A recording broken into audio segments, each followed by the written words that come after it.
Today, we're passing through the classical period of Western music, which spanned roughly from 1750 to 1820.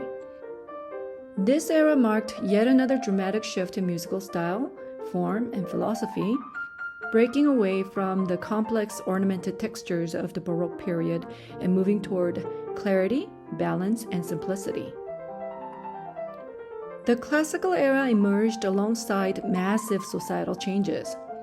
The Age of Enlightenment was in full swing, emphasizing reason, individualism, and a new curiosity about the natural world. It was also a time of political upheaval, with revolutions in America and France. The challenge against authorities given by royal or religious positions crescendoed, the concept of democracy growing against the monarchy and theocracy. The decline of aristocratic power and its patronage for musicians, the growth of the middle class, and continued development of instruments contributed to the birth of public concerts for instrumental music. Music shifted away from being just for the church or royal court. The rise of the public concert meant composers were now writing for a broader audience. During this period, Vienna, which was the capital of Austro-Hungarian Empire, ruled by the Habsburg family, became the musical capital as well. This is an important detail to note in that, though it was not exempt from the influences of revolutions in America and France, musicians still found patrons and courts in this city. Consequently, the major contributors of the classical era all lived and worked in Vienna. Remember that the Baroque period featured intricate compositions with complex counterpoints and continuous motion. Recall Bach's fugues or Vivaldi's concertos. The classical style traded that complexity for more of homophonic textures. Melody was simpler and was supported by chordal accompaniment, such as Alberti bass, and a strong emphasis was placed on form and balance. Composers leaned into clear phrases, elegant themes, and structured forms like sonata allegro, theme and variations, and rondo. Greater variety was designed into rhythmic and dynamic schemes, which was a natural outcome of the instrument's developments by this point in history. Consequently, essential instrumental genres such as sonata, symphony, and string quartet were solidified in this era. It was also an era where piano became the dominant keyboard instrument, continuously rising in its popularity. Let's highlight 4 essential composers from this era. The 3 most emblematic composers were Joseph Haydn, Wolfgang Amadeus Mozart, and Ludwig van Beethoven. Known as the father of the symphony and master of the string quartets, Haydn was a successful composer and a respected teacher. He taught both Mozart and Beethoven and composed over 100 symphonies.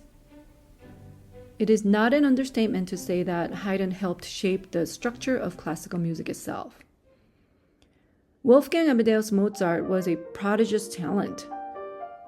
Despite the early death, his contributions are monumental in that he brought emotional depth and technical perfection to every genre, from operas like The Marriage of Figaro to piano concertos and symphonies. Ludwig van Beethoven became Haydn's protege after Mozart's death. Beethoven straddled the classical and romantic eras in that his music was revolutionary, precursor to romantic styles yet to come. He expanded the size and emotional power of music, especially in works like his 5th and 9th symphonies. He pushed the boundaries of form and expression, showing how music could convey personal struggle and triumph. Compared to the 3 classical giants mentioned above, Joseph Bologne, Chevalier de Saint-Georges, was often overlooked, but an important figure to note from this period. Bologne was a virtuoso violinist, conductor, and composer of Afro-Caribbean descent. He was a contemporary of Mozart and Haydn and composed symphonies, operas, and violin concertos. Bologne broke racial barriers in 18th century France and led one of its top orchestras. His story is both inspiring and essential to a fuller view of classical music history. We're going to start our listening with the first movement of Symphony No. 40 in G minor by Mozart, exploring the sonata form, which you may recall is in three big parts called exposition, development, and recapitulation. An exposition usually begins with a main theme, although sometimes it can have an introduction section. The following is the main theme of the symphony. Take a listen.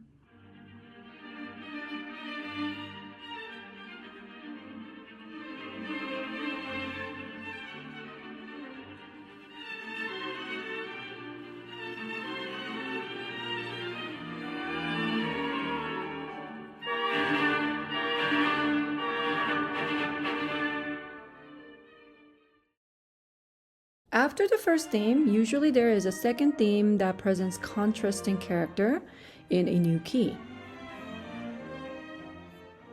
After the second theme, there is a closing theme which solidifies the new key establishment and finishes the exposition.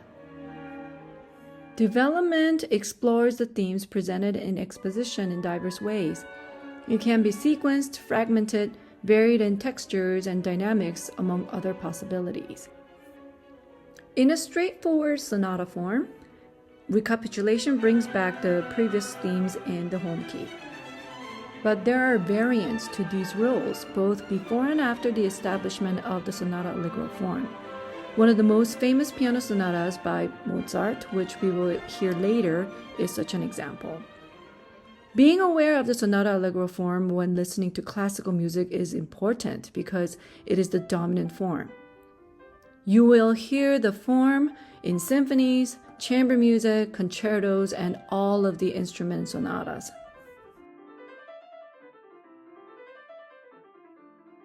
Next, we are going to hear another symphony, the Fate Symphony or Symphony No. 5 by Beethoven. This symphony is a great example of a typical organization of the movements in a symphony. The first movement, which features the famous Fate motif, also abbreviated as short, short, short, long, is in sonata allegro form. The second movement provides the lyrical contrast to the opening movement. Listen how the short, short, short, long motif from the first movement is presented in a new light.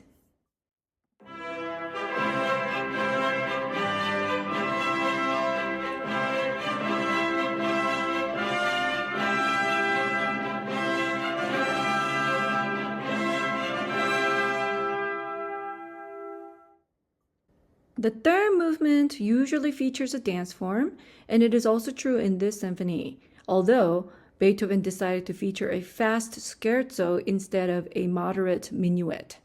Both dances are in triple meter.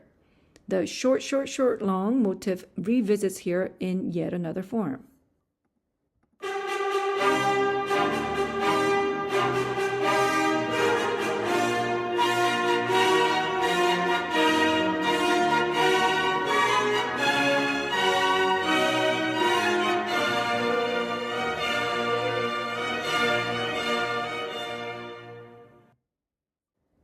The fourth movement, the last movement, returns to a fast tempo, granting a finale finish to the entire work.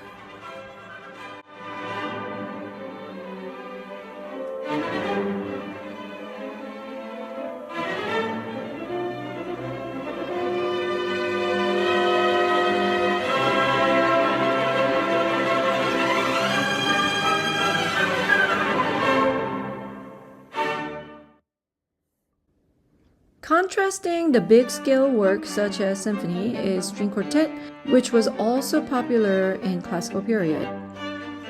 This is Haydn's String Quartet, Opus 20, number 3, first movement. Can you guess what form it is? If you said Sonata Allegro, you are right.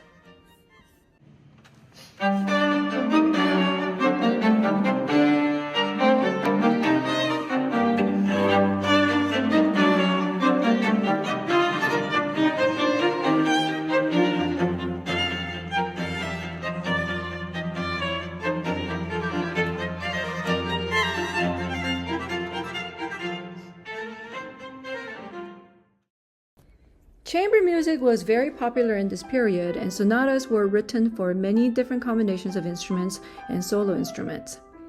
Solo instrument sonatas were usually accompanied by piano, but many featured piano significantly more substantially than just an accompanying role. This is because piano was a very popular instrument among composers and rapidly developing during this period. Haydn, Mozart, and Beethoven all wrote many piano sonatas, and their works are considered canonic literature to any serious classical piano students and performers.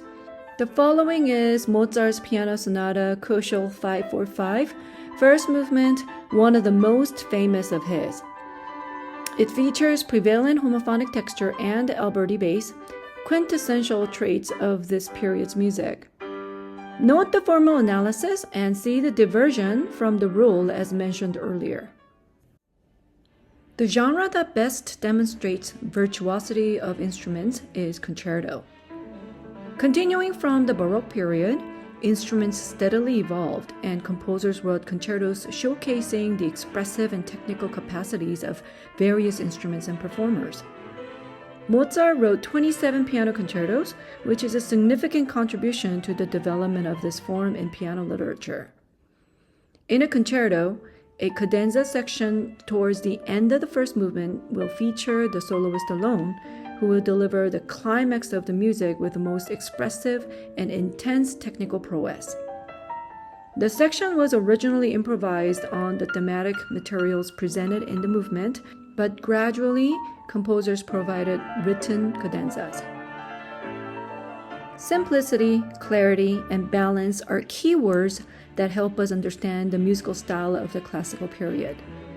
It is also important to remember that the period paralleled the peak of Age of Enlightenment, which helped to shape the ideals of democracy, also reflected in the increased availability of music for greater audience and participants, not just for the privileged class. The spread of public concerts and developments in instrumental music brought forth several significant genres, such as symphonies, chamber music, sonatas, and concertos, which will continue to be explored and expanded in the following period, Romantic era, as we will see in the following lecture.